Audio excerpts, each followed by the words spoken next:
Untuk yang tak suka makan, pembaziran. Tapi orang suka cari benda baru, tak kot. Bombastic side eye, criminal offensive side eye.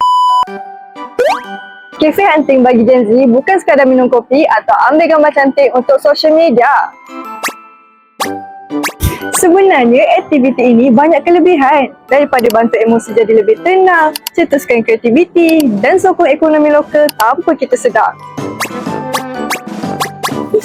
Bukan sekadar tukar suasana, cafe hunting juga membantu perniagaan kecil dan komuniti setempat.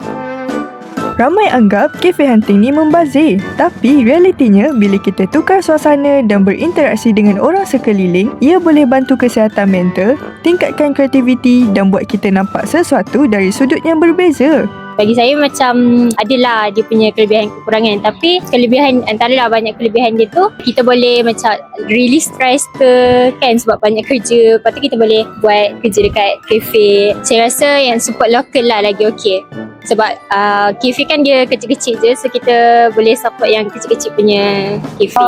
Bagus sebab kita dapat spend time dengan kawan-kawan, dengan family. Lepas tu kita dapat explore, tak membazir sebab kita dapat buat moment, kita dapat buat memori dengan semua orang kan. So tak membazir lah. Kalau pandai cari, tak membazir weh korang. Kalau minat bisnes, maybe like tengok macam mana diorang buka bisnes, cari diorang order macam mana, gitu-gitu lah.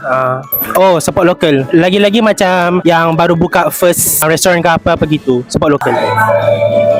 Selain daripada memberi impak kepada individu, cafe hunting juga memberikan impak kepada perniagaan bertema, termasuklah cafe haiwan. Mana-mana?